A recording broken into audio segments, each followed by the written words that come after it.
अस्सलाम वालेकुम बिस्मिल्लाहिर्रहमानिर्रहीम। डार एजुकेशन के WPF वीडियो ट्यूटोरियल के सेशन नंबर 2 में हम जो डिस्कशन करने जा रहे हैं वो है WPF XAML overview.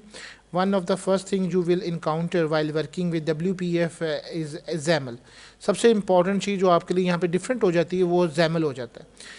XAML stands for Extensible Application Program Markup Language. It is a simple and declarative language based on XML. और ये XML के ऊपर बेस्ड है, यानी XML एक्सटेंसिबल मार्कअप लैंग्वेज है, और ये उसी को थोड़ा सा एक्सटेंसिबल एप्लीकेशन मार्कअप लैंग्वेज के तौर पे कंसिडर किया जा रहा है।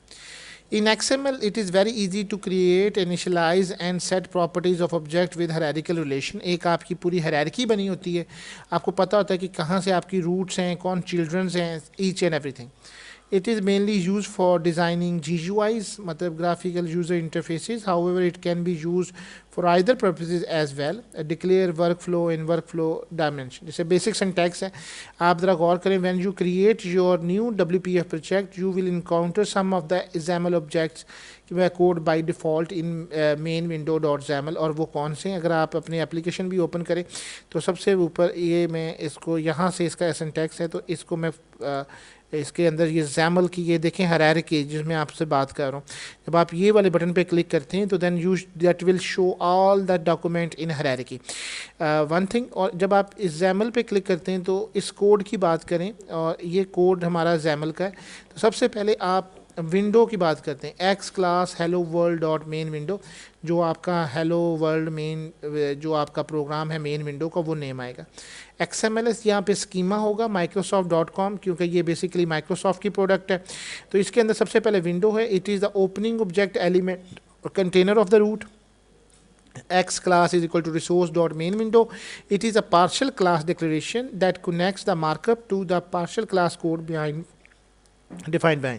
ये जो चीज़ है XMLNS schemas.microsoft.com WinFix 2006 XAML presentation, you can see that the same one is there. ये basically हमें बताती है namespace of XML language which maps it to the X prefix. Name space होता है WPF क्लाइंट, और सेम इसी तरीके से आपका XAML की रिप्रेजेंटेशन के लिए X प्रीफेस, और ये यहाँ पे आके आपका कोड क्लोज हो जाता है. That you can see that इसका टाइटल एंड विंडोज़ इसकी साइज़ यहाँ तक क्लोज है. ग्रिड यहाँ पे it is starting in closing tag if an empty of the grid tags. हम इंशाल्लाह नेक्स्ट ग्रिड के अंदर भी और पैनल और डॉक पैनल्स और मुख्तलिफ चीज़ें हम पढ़ेंगे. It's empty for the grid object, और window closing the object element, और आखिर में हमने क्लोज किया. लेकिन क्योंकि अभी हमने टेक्स्ट ब्लॉक ले लिया था पिछली प्रोग्राम की तरह, तो ये ग्रिड के अंदर आपकी शो होगा. The syntax rule for XAML is almost similar to XML.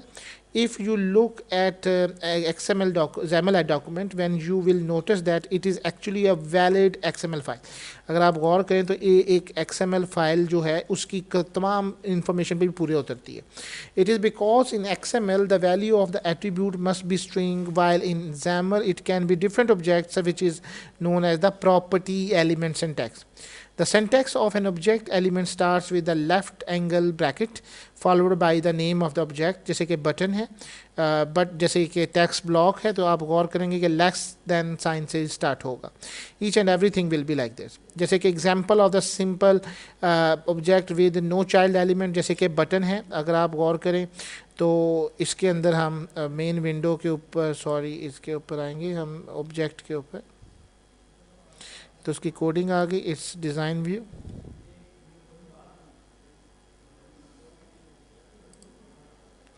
और मैं यहाँ से टूल बॉक्स से एक button I will pick it up. ये बटन है. अब जाके इसकी XAML पे देखें तो then you can see that के बटन का फर्दर नहीं है, तो ये इसका बैक साइन जो है वो क्लोज में आ रहा है. Similarly, a button content click me, a height on 30 and width is equal to 60. अब आपने इसको भी करना हो तो बटन की हाइट और विड्थ को देखें.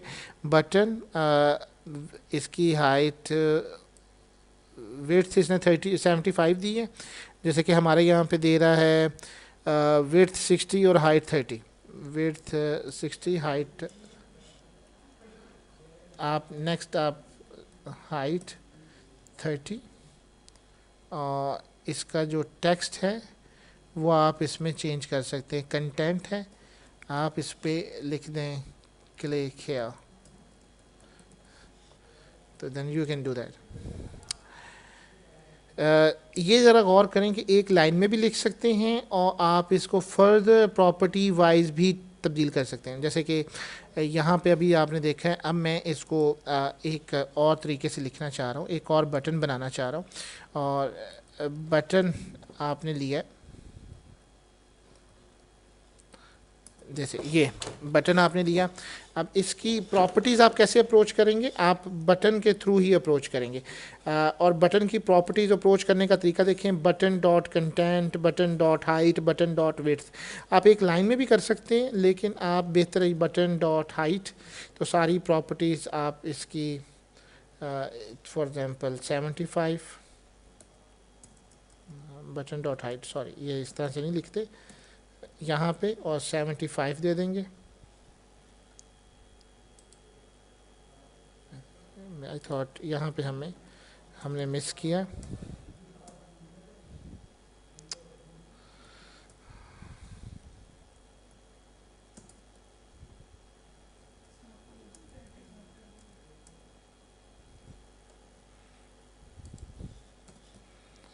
ये बटन का टैग बंद हो गया, और अब बटन डॉट हाइट एच ख़त्म हो गया था, तो अब 75 ये ओके है। जितनी भी आपको प्रॉपर्टीज़ हैं वो आप इस तरह से भी लिख सकते हैं। 60 और बटन डॉट कंटेंट,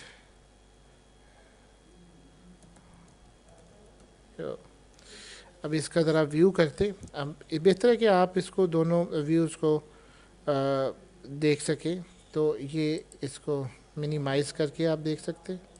अगर आप जैमल में कर, then you can see that कि ये आपके पास ये पोजीशनिंग मैंने कर दी, एक नया बटन भी क्रिएट हो सकता है। तो वो देखें कि बटन मार्जिन ऑटोमेटिकली उसकी प्रॉपर्टी जो है वो इसकी सेट हो गई। लेट्स सपोज अगर आपने विड्थ इसकी 160 की, तो then you can see that कि इसकी चेंजेस इस तरीके से आ जाएंगी।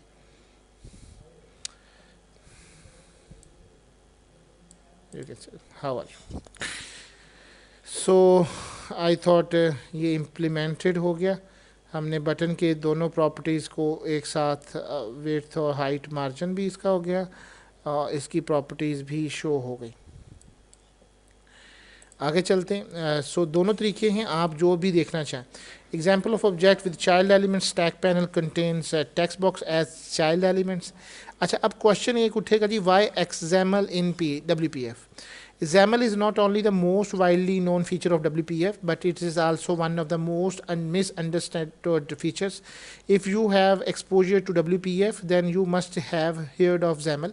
But take note of the following two less notes or facts about that. WPF does not need XAML. आपको WPF के लिए XAML की नीड नहीं है। XAML does not need WPF, और XAML के लिए WPF की ज़रूरत नहीं है। They are in fact separable pieces of technology. To understand how that can be, let's look at a simple example in which the button is created with some properties in XAML. आप ज़रा गौर करेंगे कि यहाँ पे हमने button और फिर उसकी क्लिक मी और हॉरिजेंटल हमने स्टैक पैनल के अंदर लिया हुआ है। In case you choose not to use XAML in WPFP, then you can achieve the same GUI result with procedure language as well. आप पूरा कोड लिख के भी यही काम परफॉर्म कर सकते हैं। आप एक ऑब्जेक्ट बनाएंगे स्टैक पैनल का, और उसके अंदर आप न्यू स्टैक पैनल देंगे, और ये कोडिंग आप अगर अपने परफॉर्म करें तो आपके सामने सेम टू सेम आपके सामने बटन जो है वो क्रिएट हो जाएगा। अब प्रोसीजर लैंग्वेज जो है आपकी, आप ये कोडिंग आपको कहाँ लिखनी होगी, ये जब आप इसके .xaml पे आएंगे तो यहाँ पे आप इसकी कोडिंग लिखेंगे, देन आपके सामने बहुत परफॉर्म हो जाएगा। So this is the methodology from the above example. It is clear that you can add that. अब जैसे ये क्लास है मेन विंडो, और मैं इसी चीज़ के अंदर पब्लिक इनिशलाइज कंपोनेंट, और इसके अंदर ये जैसे मैं स्टैक पैनल लिख रहा हूँ, ये मैं कॉपी कर लेता हूँ ताकि जल्दी से ये काम हो जाए। स्टैक पैनल मैंने डाला है, और बाकी यहाँ से जो मेन विंडो है, तो देन इसमें से ये जो सारी चीज़ें हैं मैं इसको उड़ा देता हूँ। नो इट्स क्लियर कि यहाँ पे कुछ नहीं है। अब इस प्रोग्राम को जब आप रन करेंगे तो आप देखेंगे कि जो कोडिंग मैंने लिखी है, अभी कोडिंग को मैं डिस्कशन नहीं करना चाह रहा क्योंकि सी शार्प के अंदर हम कोडिंग को डिस्कशन करेंगे। तो then you see that the same one is here, click me the function was there, हालांकि ये XAML के अंदर नहीं है। तो ये एक चीज़ क्लियर रखें कि हम जो काम कोडिंग के तो WPF के लिए ज़रूरी नहीं है कि आप XAML करें, या XAML के लिए WPF की ज़रूरत नहीं है। सो सेम आपका काम परफॉर्म हो सकता है। सो ये चीज़ आ गई। XAML is just another simple and easy way to design user interface elements. एक बेहतर तरीका है कि आप इसको कर सकें with XAML। It does not mean that you can not do the design user interface element in the only way. You can either declare the object in XAML और डिफाइन दैम यूजिंग कोड। आप code के through भी कर सकते हैं और उधर भी। XAML is optional but despite this it is at the hurt of WPF design. बेशक ये ऑप्शनल है लेकिन ये आपका मेन हर्ट है जिसके ज़रिए आप WPF को करते हैं। The goal of the XAML is to enable visual designer to create user interface element directly. और इसका मेन मकसद ये है कि आपको अपने एलिमेंट्स डायरेक्टली क्रिएट कर सकें। WPF aims to make it possible to control all visual aspects of the user interface from mark